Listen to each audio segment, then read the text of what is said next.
Hello. Hello. Hello, and welcome to Laughbox. Laughbox, the podcast for the Association for Applied and Therapeutic Humor. And now, here's your host, Chip Lutz. Well, hello, friends, and welcome to the podcast. This is Chip Lutz. Woo! I am so stoked today because I got to talk to Kathy Klotz-Guest. She is the master of disaster. She is the improv queen. She is teaching companies how to innovate today, tomorrow, and in the future. And I'm so excited to talk to her today. Welcome, my friend, to the podcast.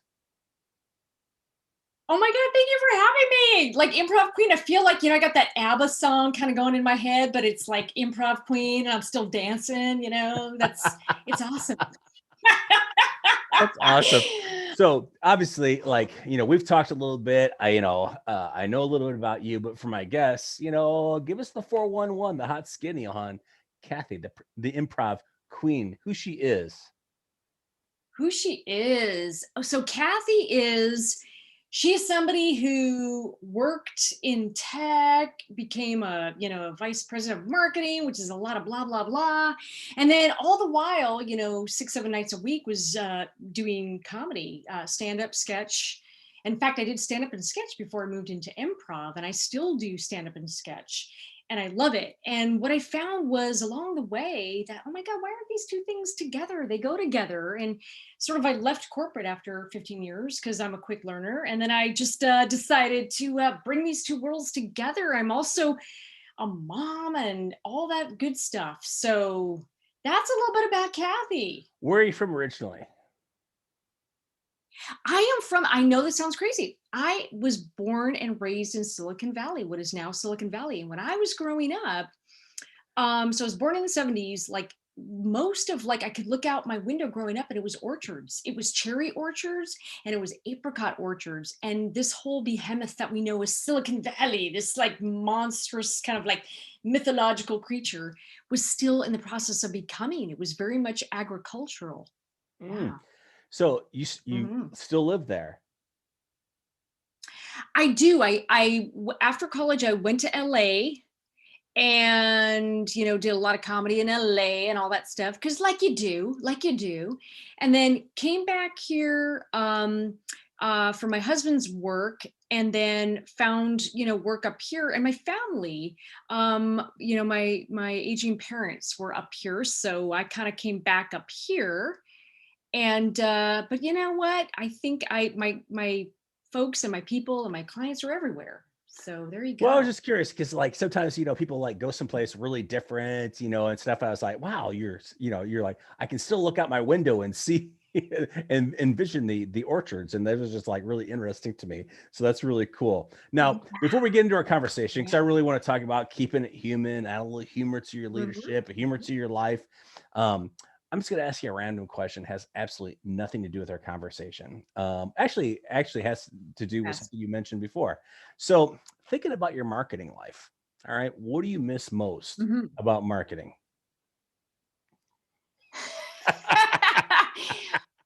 Oh, nothing. Is that awful? Like nothing, really.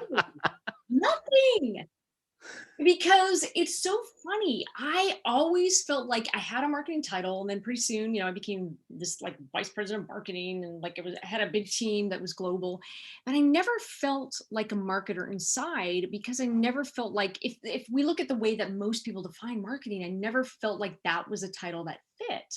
I always felt like, well, great marketing is always about people and stories and connection and the things that I would never hear marketers talk about. And all marketers talked about was like getting me completely jargonstipated. And I was like, my God, like jargon be gone. What is that? What is that?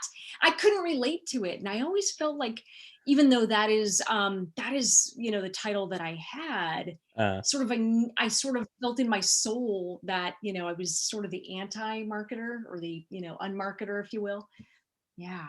So nothing. I like that. I like that whole unmarketer thing. That's great. Yeah. I mean, Yeah, like, true. so that's awesome. All right, so let's talk a little bit about getting a little into your work, and because I love your website, Keeping It Human. And tell me where that came Thank you. from. I mean, I just, I was like, when I Yeah. saw that, I was like, man, I like that, because so many things that we do are inhuman.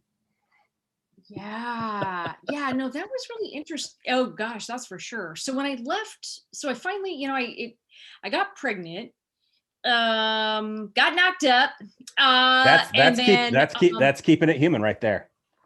that's keeping it real human, y'all. And I said to my husband, who is also a beautiful nerd in his wisdom, and I said, yeah, I don't want to go back. I really want to, I'd been talking about taking these two worlds. Like I was living a parallel lives. I was, Hmm. during the day doing marketing, trying to bring humor and improv and all the years of stage work that I had into the corporate space to make it, more human. And after my son was born, I said, I'm not going to go back. And what was really interesting is when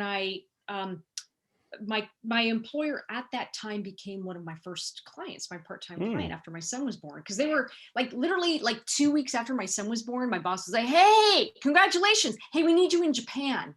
And I was like, yeah, I gave birth to a human child, not a football. So that's not going to work for me. That's not going to work for me. And but what's interesting is that they worked with me and they became one of my clients. And I'll tell you, Chip, what was really interesting is that one of my bosses, my ex-bosses at that company said, you are the most human and funny marketer I've ever met. You're just real. Like you are the anti-marketer and you are a human marketer. And that's kind of how Keeping It Human came about, is that I can't take credit for it. It was people who worked with me who said, this is who you are. This is how I see you. So that's kind of how that stuck. Uh-huh. That's really interesting, because sometimes we don't really see ourselves as other people see us or perceive us. We Yeah. like, that's how I came up with my website, Unconventional Leader, because I went back to the people I used to work with. I'm like, hey, what was different about working with me? I mean, what did you like? And like, oh, you were so different. You were so unconventional. And I was like, really? Because I really, I really never saw myself like that. So it's kind of cool that, Right. somebody else helped you realize what was you. Because sometimes that's, we don't always see us as other people see us. I think that's a great insight that sometimes Right. we can keep in Yes. touch with people. Um, so Amen. I'm really interested in like your comedy work, because I think that is Mhm. such a cool aspect to that. Like I've never done, stand up. Obviously done some improv and some other stuff, but like, and speak in front of groups, I'm good with. However, that is a completely different dynamic right there, because you're going Yeah. into something where people are expecting to be entertained. Like as a speaker, you're going in like, yeah, I have some content. I'll make them laugh a couple times, blah, blah, blah, blah, blah, but there, I mean, that's like cutthroat. Tell me about that. How did you start that? I mean, what's it been like? Yeah, there's nothing like the kiss of death of like, hey, everybody, here's a funny speaker. And you're like, oh no, the Oh, pressure's on. And that you're is the sweating, worst right? intro ever. That's the worst, because then people are like, oh, this guy's hilarious. You're gonna love him, and then they are, or she, and then you walk on and they're just like, he's not funny. Their expectation is set so high. Exactly. I Exactly. would rather them say, this guy sucks ass. That's what I would rather them say. That way I come in, their expectation is low and I come in high. You know what I mean? Right. That's right. It's so true. It's like, tell your kids you're shopping at the dollar store. So anything above that is like golden. Like set those expectations low, everybody. No, it's so true. It's funny because you're so right. As a speaker, like, yeah, it is about being funny. I think the thing that I had to really reconcile was, while I am a business person and I had run teams and all that stuff, yeah, I done stand up. I'd gone through Second City sketch. I had been with ComedySportz for 8.5 years as a performer. I had to embrace all those things. And I had to Mhm. be willing to say, all right, look, it's all these things. It's about um, entertainment, but it's more about education. And if Mhm. you can just embrace all these things and show them what it's like to just walk that fine line of, it doesn't have to be funny, but it can be playful. and model what risk-taking looks like. And I started to realize that, we put such a premium on being funny. Now, when I am performing improv or I'm doing stand-up, I'm expected to get laughs per minute, LPMs. We judge it in LPMs, and we're looking for the highest yield of laughter, and that's a fact. Mm-hmm. And yet what I realize is that if we get hung up on funny as an output in our everyday lives, what we're missing is the opportunity to be imperfect and playful. And it starts with willing to just try. And that was such a big revelation to me, because it took a lot of the pressure off. Because then it became less about, hey, here's Kathy, she's funny, dance monkey. And it became much more like, all right, you know what, I want to model like, because that's hard, man. I mean, I can't compete with a monkey. Monkeys are cute. Oh my gosh, that's Monkeys hilarious. are cute. It's so funny because it's true, because it's like, all right, entertain, dance, monkey, dance. Oh my gosh, that is so hilarious. Oh, it's the worst. It's like the worst. Like for the longest time, oh no, it's awful. So when I was living in LA, people would come over to me and go, hey, this is my friend Kathy. She does improv and she does stand-up. She's been at the Comedy Store. She does a bunch of sketch classes at Second City. And then people go, hey, say something funny. And you'd be like, hey, Bob, you're an accountant. Give me a tax deduction. All right, how about right now, give me a tax deduction, right? It was exactly, it's like that on command thing. And I realized the only way to embrace that would be to embrace the failure and the trying that came with it. So I started to reframe it. And I think this is such an important thing for leaders or any speakers or anybody, is to look at humor as not just like the being funny and the nailed it, but as the trying and the embracing the imperfection and the playfulness. Because there's plenty of times my jokes haven't worked. Now, a lot of my jokes have worked.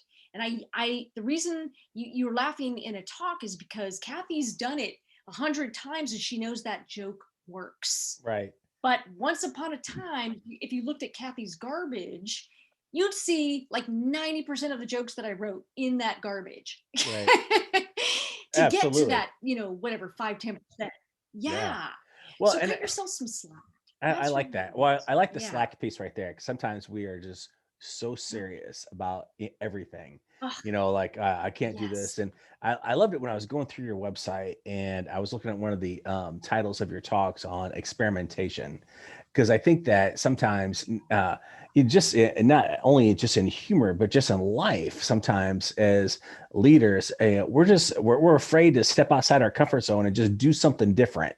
I mean, it's like, we don't, that's the key to innovating right there, is that, I mean, you don't know if stuff's going to work. Sometimes you just have to step out into the unknown. So, I mean, if we can segue a little bit and talk about some of the work that you do in that world, because I think it's really interesting to me, like that world of adaptive leadership. Yeah, no, and I love that we're talking about that, because I mean, this pandemic, if you had a plan for 2020, guess what? Flush, flush, flush. Yeah.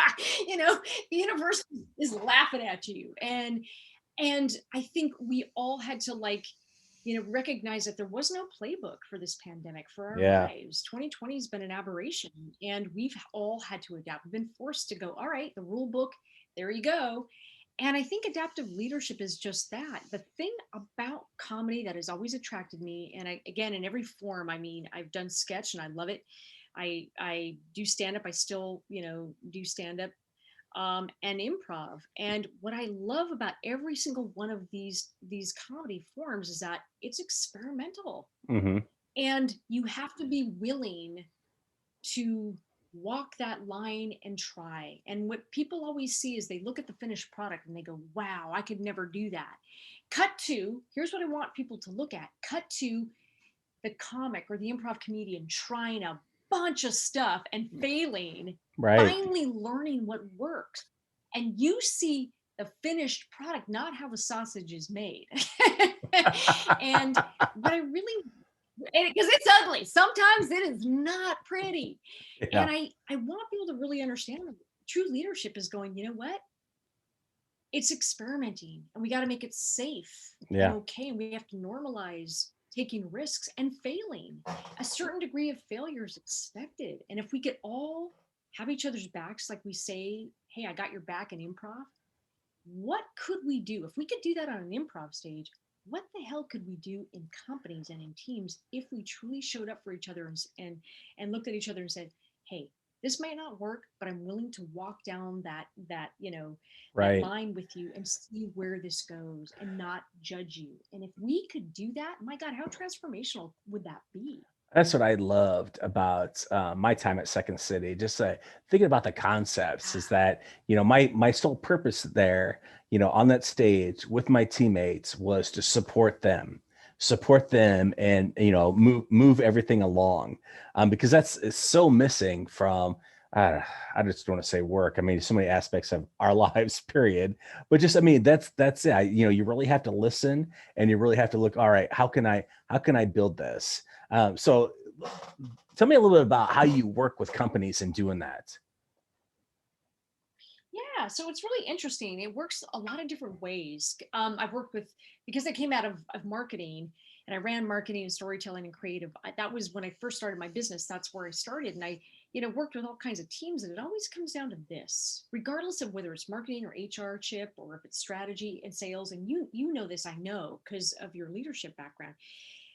All humans struggle with, is it safe to fail? Is it safe? Will I Yeah. be okay? And I don't care what your title is. I don't care what department you roll into in the corporate world. Everybody wants to know, is it okay? Will I be okay? Uh, And so a lot of working with teams and clients looks the same, regardless of where in the organization that title may be or that team mhm. may sit. And it comes down to, how do we create the conditions where people feel safe to experiment, they feel seen, they know what creative latitude looks like. So if you just could say to your team, hey, Bob, hey, Nancy, go create, go innovate today. Go. Like, they're not going to be all, sure, I'll get on that. What the hell does that? It's like Chip is like, what the hell does that even mean? Like, because that is nebulous as AF. That's nebulous AF, right? What does that That mean? is so funny, It's like, because that's what happens all the time. Oh. yes, right? And it's so stupid. You're like, okay, I'll get right on that. And then you turn to your friends, you're like, what the actual F does that mean? Because we never define it. We Yeah. never talk about what's acceptable failure, what's acceptable risk. And what was really interesting is a lot of times the work with teams is really looking at the honest conversation between what leaders think, and leaders disproportionately, Chip, will say, hey, we're innovative. We make our people feel comfortable. And then you talk to the team, and the team's like, oh, hell no. And there's that honesty gap of the way that they perceive what's safe. Right. Well, it's kind of like And we were going back so, to a little bit earlier, as far as like we never see ourselves or people see us. I mean, I remember like as a new supervisor, I was talking to one of my people. I was like, "Oh, I'm pretty easygoing," and he was like, "You're nothing but easygoing." I'm like, "What?" I didn't see myself like that. He saw me as like being so rigid, and so I'm like, "No, man, I'm super cool." He's like, "No, you're not," right, and I was like, "Oh right. man, I need to shift this shit." Right. It's some scary shit when you look in a mirror and people are holding up a mirror and you're like, oh my God, I'm hideous. Right. It's true. It's true. And so I think it's really understanding what teams need. And a lot of Yeah. times what teams really need today in a I'd say during pandemic kind of feel is, they need to feel connected. They need to feel safe. They need to feel seen, and that they have a large net under them. And if Mhm. we really say go out and experiment and take a risk, there needs to be proof from leadership that they got your back. Oh, that is so true, because I mean, I've always looked at the heart of innovation is the absence of fear. That the two can't simultaneously like um, uh, occupy the same space. You can't like be afraid that you're going to fail and do something different. So I mean, I love that you Yeah. brought that out. Now, walk me through, like, I'm bringing you in to like, help my team get past some of this crap. I mean, so like, what are you going to do with us to like help us, move to the next stage where we can be in that place that you just described? Yeah. So first we have to be real honest about where everybody's at and just understand the temperature in the room. And we got to Mhm. read the room, and we got to read it honestly and be willing to have the conversations. And if your team can't even have the conversations, well, that's a big red flag. So it's Yeah, I mean, hello. It's like I love the managers that are like, I love the managers that are so deluded. They're like, well, my team has never complained. And I'm like, gee, I wonder why. Because the last person that did got fired. Exactly. It's like, where's the bodies? Where did you bury those? And so, yeah, we typically will do an assessment. We'll do an assessment, and then we'll figure out where everybody's at and how to make sure everybody feels included and heard and seen and has some net. We will talk about goals, and we have to be explicit, because the worst thing, and I'll say it a million times before I die, I swear to God, Chip, I will turn this innovation car around, kids. But we have to have the conversation about what true innovation looks like, so people know what's okay. And so a lot of times it can be as simple as, well, we've never heard it like that. We don't know what we can do. We just know that we have to get 20, 30 million signatures of authority before we can go take a risk on social media, or before we can go try something. So we try to remove the friction. We try to figure out where the friction's at, where we can remove it. Let's have honest conversations where everybody feels safe. And then we make sure that whatever operating rules that they've had as a team get replaced with or augmented with. I'm not here to try to tell them that what they're doing is wrong, but what I want to do is augment it so that there's some safety and that people can speak up when there's something not right. Because when I was going through business school and when I was coming up in tech, and thank God I was doing comedy, 7 nights a week, but because I was coming up in tech, and I was of the way that I was kind of, forged into management, Chip, was, hey, don't bring me problems, bring me solutions. Right. And you're like, well, but I don't even have a 360 bird's eye view of what the problem is. So how could I do it? And I think we made a whole generation of people feel like they could never speak up. Right. Yeah, So, and that's like one of the key assumptions that leaders, make. They assume that people know what they know. Certainly they know this because they're here every day, just like I'm here every day. But they don't realize that, like you said, they have a much more holistic view of how things are, and people don't know what you know unless you let them know. That that's a key insight that you just brought up right there. That is awesome. They don't know. Yep. They don't know. And so we have those realistic conversations, and then we figure out where they want to be. We figure out how to take the gap between where they're at and where they want to be and close that gap as best we can. And that's really the first starting point for me. And every team's a little bit different, but I'm noticing the pattern in this pandemic is everybody's dealing with ambiguity, and you cannot ignore the feelings and the energy of the humans in the room. And, all the more I think companies were able to dismiss that and make it work badly. And I think even in Zoom calls, there has to be the acknowledgement for some part of the work you do where you stop the agenda and you go, hey, how's everybody doing? No real talk. You feel like shit today? Yeah, it's a pretty shitty situation, this whole crap we're dealing with. And you address the elephant in the room and make it safe for people to speak up. Right. Because without that safety, ain't no good shit gonna happen. Absolutely. And that's the realness that I think teams need. And that's where I like to start. Like, if you're not willing to be real, like, you do not want to hire me. Well, I love that because, it shows that, authenticity, shows your humanness as a leader. And then it gives people kind of permission to speak up when they need to speak up.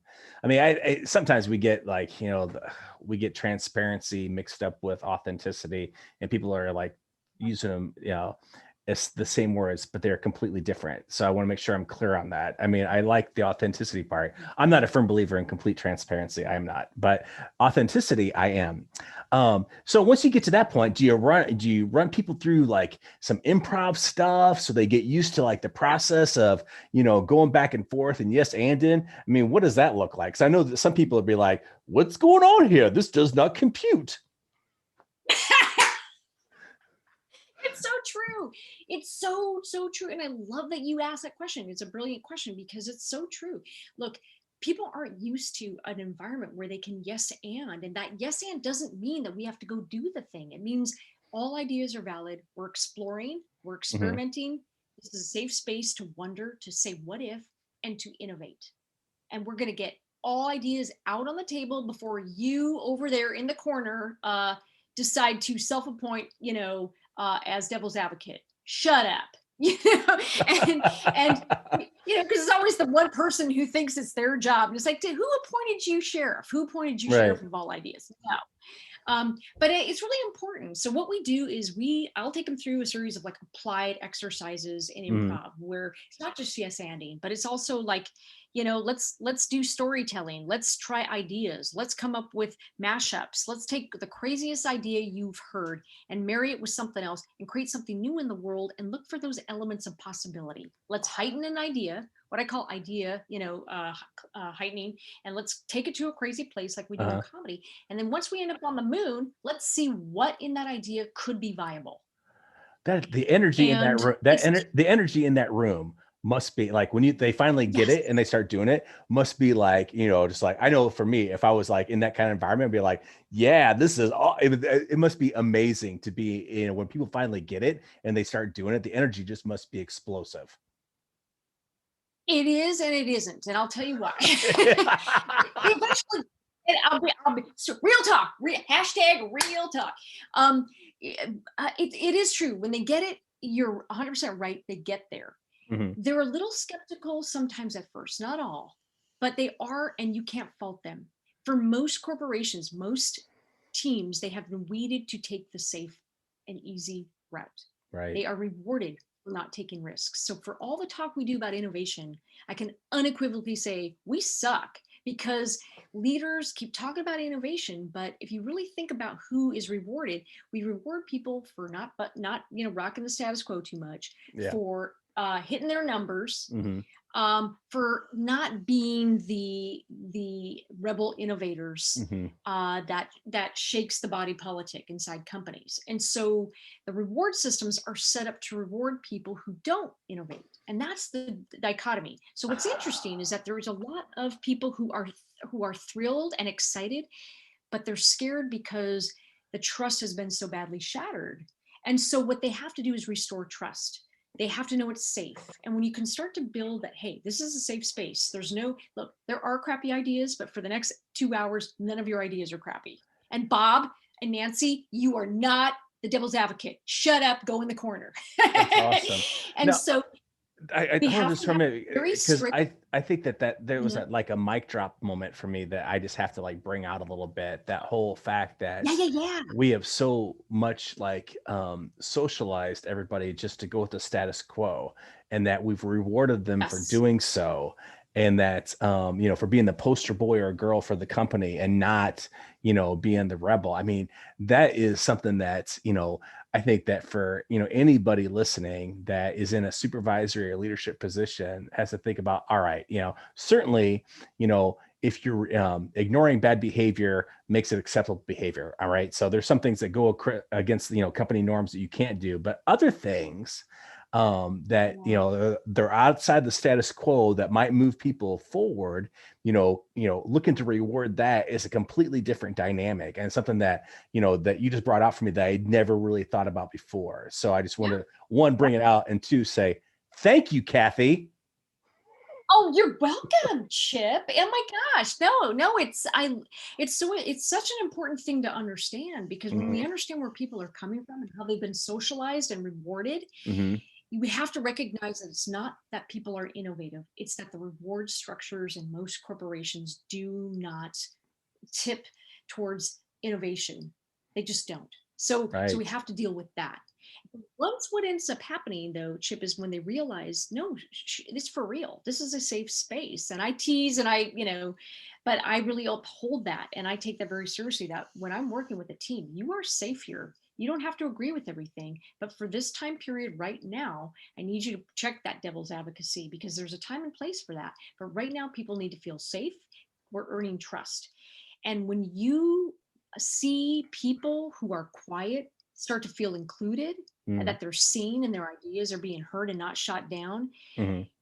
For the first time, I've had, I've had people come to me later and say, for the first time, and I can't remember, I felt my ideas were listened to. And that's sad. It's tragic, but it's also a beautiful thing that when you can actually create that space, my God, the ideas that people are willing to give. Teams are brilliant, Chip. Teams have great ideas. But here's the interesting thing. if you look at recent studies from SHRM, Society for Human Resources Management, they will tell you that over 60% of employees have admitted holding back on their best ideas. And they hold back because they don't trust management. And that is the tragedy. That is the innovation tragedy right there. Right. And I've, from my own experience, I've been there, like where like I've thrown ideas out there, and either they, people have shit all over them, or they're just like, hey, this is now my idea. So like, it's like a double-edged sword. It's like, what are you going to do? It's like, hey, I know this is going to work, but I'm either going to like get like pushed down, or somebody's going to take it for their own.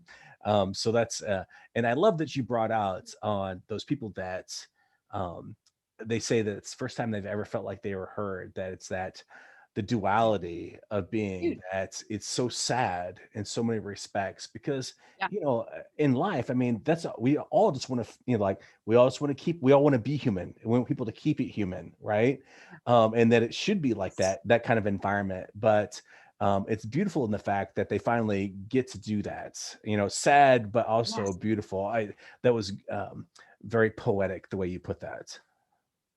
Oh, thank you. It's like, it is so true. I think it is really both the double-edged sword of what I do. And if we can move that needle a little bit, because I really think that, the real human imperative at work is that everybody's ideas, matter. They're not all equal, and that's okay. That's not the point. The point is, if you want to reward people for generating great ideas and being innovative, we've got to make it safe and a place where people can be heard. And if you want to unlock all that delicious, human capital, my God, then you've got to do better leadership. And that's really the message. And today, especially because in this pandemic, people are scared, they are anxious, they are worried. And you try getting the best out of people when you haven't made it safe or comfortable, or said, I get it. I know how you feel. I understand. And if you don't have empathy, when people are afraid, they are not playful, they are not innovative. That part of the brain shuts down. So I think what leaders have to do in the times that we're in is we have to go the extra mile to say, hey, team, I don't have an agenda today. I just want to check in and say, are you okay? And if you're not okay, it's okay. And you can say that, and I'm here for you, and fully show up with no agenda. And I know that like blows all the like metrics and ROIs and YOIs. What? No agenda? What the hell am I here for? Right, exactly. Because leaders are like, what? I don't have a KPI against that meeting? No, numbnuts. You ain't got a KPI against that meeting. Just show up and be human. And That's and awesome. those are the things that are going to make people feel safer, right? Yeah. And that's a great segue. And looking at, you mentioned a couple of things that leaders can do as far as creating the environment, but I want to go back a little bit as far as looking at the humor playful thing, because I think that's something that's really, really missing from any leadership class that I've ever taken, or that they never cover that. How do you make things lighter? How do you add a little bit of play to people's work? I mean, for some of us, it comes a little more naturally. It did for me as a leader. So, but for other people that might not be as, how do I say, don't have more of a I don't give a shit attitude like me. So how do they, because people want to think I'm stupid. I don't really care. I always maintained that I had to work harder as a leader to be and as as a person in the workforce to be taken seriously, because I had a sense of humor that than other people who that were not as smart, but they, like you said before, they were rewarded for just being the poster boy or girl for the company. So how do people do that? Well, and I get that. I so get that, because look, I'm 5'3". I'm not a big person. I'm blonde. I came out of Stanford and Second City, right? I'm funny. And they were like, what? A woman being funny? Blue, head explode. And like, I get exactly what you're saying. I didn't fit the leadership poster on the wall, because I didn't look like that. So I totally get that, what you're saying. And I so hear you. I think the issue is really comes down to this. I think we have to recognize that humor has an interplay and a sort of a virtuous cycle with trust. Mm. So a couple things happen is that we have to have humor to have trust, but we also have to have more trust and build trust to make people feel playful and willing to drop the armor and be their playful selves. So one of the things that I can tell you is that when I walk into an organization and there is no laughter, I'm telling you, and I've had this conversation with leaders that'll be like, we have a laughter issue, and I'm like, oh no, you ain't got a laughter issue. You got a trust issue, people. Yeah. If there's no laughter, and I can walk into an organization and everybody's like heads down, like drones, like they have assimilated, they are the Borg. It's because you've not made it safe to drop that guard and be themselves. And so we have to do both. We have to make sure humor is safe, positive humor that is inclusive is safe. And we also have to prove trust. You got to make some deposits in the bank of trust. Right. And if you go, all right, everybody, we're going to have a picnic. It's mandatory fun time. Let's all put the FU in fun, and we're HR, and we're going to make it all, it's on your calendar, and everyone's like, you don't give a shit the rest of the 4 days a week, and now all of a sudden we're supposed to have mandatory fun time. And that's unfortunately how too many companies operate. Right. And it's if we can build that trust, right, then people will feel safe to drop those facades and those masks and to be credibly themselves, because you are modeling it for them. So leaders got to do better, and I mean that's just a fact. It is. I just might title this episode, "Let's Put the FU in Fun," because that is like the fun. That is hilarious. Woo. I did that in an HR talk like 10 years ago, and I have a title. I have a talk titled that. Just full disclosure, I have a talk title of that. And the HR managers, I wasn't sure how they were going to like it, but they howled. I thought it could go one way or the other, but they appreciated that. They did. That is awesome. I was like, we're gonna put the FU. That was great. That was absolutely great. Woo.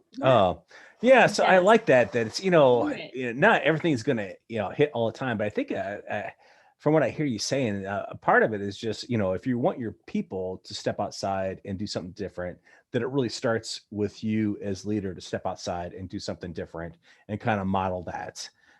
Be willing to make a mistake, be willing to laugh at yourself, all those things that, we kind of push to the side when we get put in a role, but things that are so, so important when we're trying to get people to move us forward. Because I mean, that's what it's about. It's not about me as leader, it's about us as a team. So I love that you brought that out. So a couple of things before we look to wrap up, first, because I'm gonna put you on the spot here as far as like you sharing your favorite bits on stage. So I'm gonna throw that out there. If you want to, you can say no. But that's but it's like your favorite story you like to tell on stage, because I would love to hear you and your glory. Yeah, for me and my glory. So I'd say one of my signature stories that I do, and you can see it online if you do it. It's a story. I can tell here if you want me to tell the full story. I do. I absolutely do. So pretend I'm pretend I'm 50 people in the audience right here. I am 50 people because we're gonna have more than 50 people listening. In the audience. Okay. So here's a signature story that is out there in a lot of my talks. And it's a true story based on me working at a tech company. So years ago, I worked at a tech company that was, at its time, it was a Wall Street darling. I mean, it was a big 3D company in Silicon Valley, and all the companies around that wanted 3D came knocking to this company. This company got a little big for its britches. It was doing so well, in fact, that Hollywood came calling. And yet 80% of our revenues came not from Hollywood, but came from medical discovery and from CAD and CAM and different applications. And so at one point, what ended up happening was the client server revolution happened. And that meant that processing power is bigger, cheaper, and faster. You didn't have to buy a workstation. You could actually buy a PC, a regular PC for a lot less money, and do some amazing graphics. Well, that's when things began to change at this company. And that's when, well, we started to misstep. So one day at the company headquarters in Mountain View, California, the then COO called an all hands. And you know what that meant? Everybody had to cram into the cafeteria. Everybody did. And we crammed in there, about 2,000 of us into the corporate cafeteria. Those of us that were actually on campus, the rest of the people that were around the world called in. And we waited for some words of wisdom because morale was being hit. And we were like, oh my God, this is it. He's going to call us together. He's going to spread his wisdom. He's going to make us feel better about the world. And this is exactly what we need for the innovation, like injection of enthusiasm. My God, let the man speak. So the then COO took the stage as we were packed in like sardines. And I remember just sitting there going, all right, wait for it. He's going to say some really good stuff here. And he said, ladies and gentlemen, let me tell you, there are penguins and there are elephants. You know, and elephants, well, they're very royal animals and they're very loyal and they nurture each other. They're pack animals. They have each other's backs. When one of them gets sick, they will stop their migration and they will heal. They will heal that elephant and they will not continue their migration journey until that elephant is well. And if one of them dies, they will travel miles out of their way every year to pay homage to where one of their members, their tribal members, passed. They're loyal. And then he said, ladies and gentlemen, there are penguins. And penguins, they live in the harshest environments of Antarctica. And when one of them gets sick, they will abandon that penguin. If it gets so sick that it pulls resources from the group, sometimes the pack will peck that penguin to death. And then I turned to my friend who was drinking coffee next to me, and he was sitting on my lap, and I said, ooh, okay, here is where it gets good. He is going to rally us all. And then he said, ladies and gentlemen, we are, wait for it, penguins. And my friend did a spit take of his coffee that went all the way down my side and it went all over my white pants, which made that the second shittiest thing to happen to me in that moment. But in that moment, I knew innovation was dead. Innovation never came back. And that company years later, that was once a $2 billion valuation, which was big for Silicon Valley at the time, would end up being sold for mere parts for 25 million years later.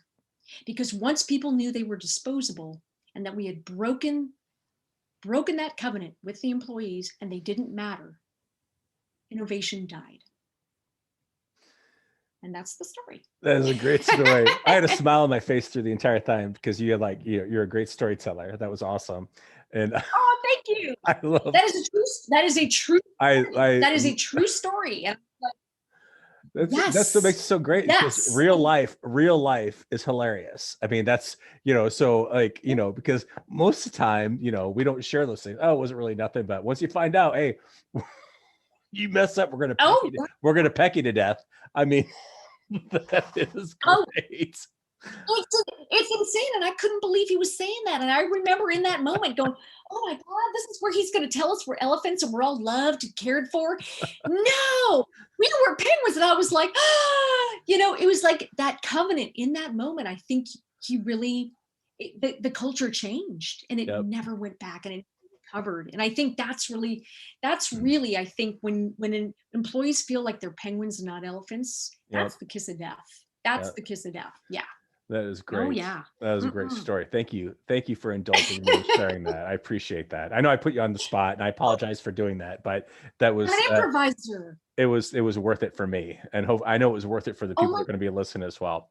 I have had so much fun talking to you, Kathy. I mean, it's been such an enlightening conversation for me. And I know it will be for the people that are listening as well.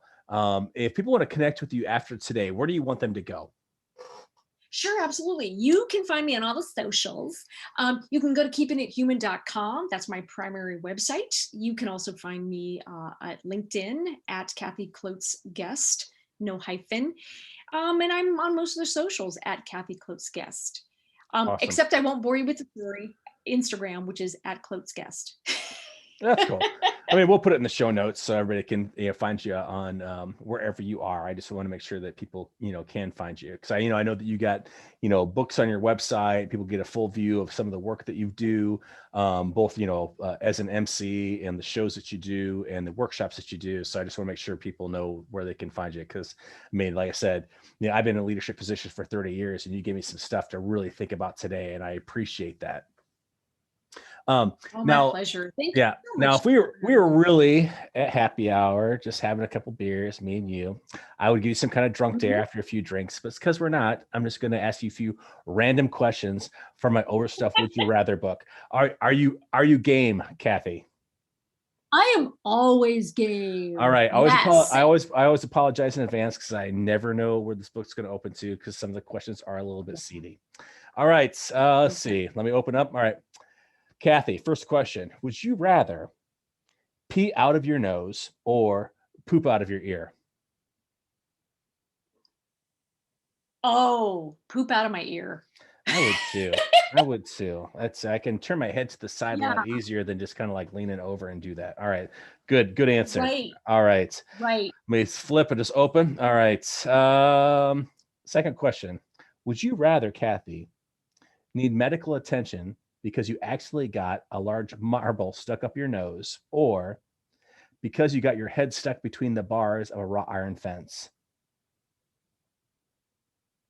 Ooh, that's a tough one. I'd like to think that I would probably get my head stuck between the iron bars of a fence because I would be trying to get out and actually explore. Like, I think that marble, like there's only limited possibilities where that marble can go and none of them are good. So Right. I'm thinking like I'm probably, I'm the idiot that puts her head through the iron bars. I'm completely digging your logic train on that. That's great. I'm glad that you went into depth on your answer because it's always so much better when you have a little depth in the answer. Exactly, because that doesn't make it stupid at all. All right, last question, Kathy. Would you? Oh my God, this is horrible. I'm sorry. Would you rather have your nipple ring yanked out or have to lift 20 pounds with your nose ring? Oh, I feel like the latter would rip it out anyway. So at least I wouldn't have to work out if you just yanked it out. So wow, I you're think really that's brave fair. because I was thinking about when I read this, I was like, you know what? I think I could lift 20 pounds with my nose, but once that nipple gets ripped, that's going to be long term. So I don't think. I hear you. I just think I would be good at like lifting 20 pounds with my nose ring. Like, I think that would be, I don't think I could do that. Maybe I'm wrong. Maybe but I'm going to say the nipple ring, but that just sounds ouchy. Well, you are an incredibly brave person. I like that. Because you're an improver. That's it right there. It's like, you're used to just like, hey, let's do this. Let's just rip that shit out. We're good to go. Anyway, like I said, I've really enjoyed our conversation. It's been a lot of fun and really some great nuggets in there for me as a leader to think about. And I appreciate you spending some time with me today. Oh my gosh, my pleasure. Really, I hope people look at their own humor as experimental and cut themselves some slack and their people and really embrace playfulness. And honestly, I think that's what we all need right now. So I hope that happens. I hope they do that. I do too. Thanks for listening to Laughbox. If you'd like to learn more about AATH, visit our website at www.aath.org or email the host at chip@unconventionalleader.com. And if you'd like to be particularly awesome, leave us a review on iTunes. Or tell your friends about how awesome the podcast is, unless you didn't think it was awesome. And then just keep it your little secret. Or tell them it was awesome and then laugh to yourself about how you're going to be wasting an hour of their time while you're out doing something productive like, handing out heads of cabbage at a Miley Cyrus concert. Thanks again for listening, and may the farce be with you.